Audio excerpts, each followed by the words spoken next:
Hai, apa kabar? Semoga kabarnya hari ini baik, sehat, dan jangan lupa tetap semangat ya dalam belajar. Nah, kali ini kita akan membahas mata pelajaran Bahasa Indonesia kelas 8 tentang teks berita. Peta konsep teks berita. Yang pertama, mengidentifikasi unsur-unsur teks berita. Kedua, menyimpulkan isi berita. Yang ketiga, menelaah struktur dan kebahasaan teks berita. Pengertian berita. Berita adalah teks yang melaporkan kejadian, peristiwa, atau informasi mengenai sesuatu yang telah atau sedang terjadi. Unsur-unsur berita yang biasa kita sebut 5W1H.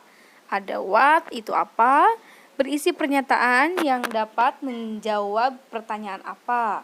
Terus ada who, siapa, disertai keterangan tentang orang-orang yang terlibat dalam peristiwa. Ada when, itu kapan, menyebutkan waktu kejadian peristiwa. Where, di mana, berisi deskripsi lengkap tentang tempat-tempat kejadian. Ada why, mengapa, disertai alasan atau latar belakang terjadinya peristiwa. Dan yang terakhir, how, bagaimana, dapat dijelaskan proses kejadian suatu peristiwa dan akibat yang ditimbulkan. Selanjutnya, ada unsur-unsur dalam pembuatan berita. Yang pertama, unsur aktual, yaitu mengandung unsur terkini, terbaru, terhangat, baru saja, atau sedang terjadi. Yang kedua, ada unsur faktual. Dalam unsur faktual, kejadian itu benar-benar merupakan suatu kejadian kenyataan, bukan suatu rekayasa, hayalan, atau karangan. Yang ketiga, unsur penting. Pertama, tokoh yang terlibat dalam pemberitaan adalah tokoh penting atau memiliki kapasitas yang telah diakui oleh masyarakat. Kedua, materi berita menyangkut kepentingan orang banyak dan mempengaruhi kondisi masyarakat. Terakhir, unsur menarik, menimbulkan rasa ingin tahu. Struktur teks berita. Yang pertama, orientasi berita, berisi mengenai pembuka dari suatu peristiwa yang diberitakan.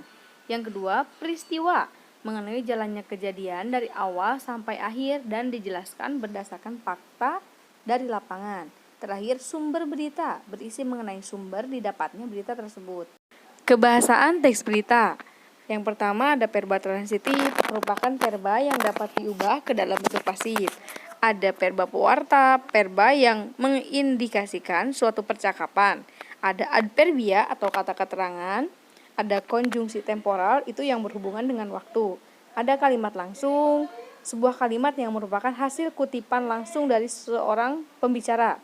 Ada kalimat tidak langsung, yaitu kalimat yang melaporkan atau memberitahukan perkataan orang lain dalam bentuk kalimat berita.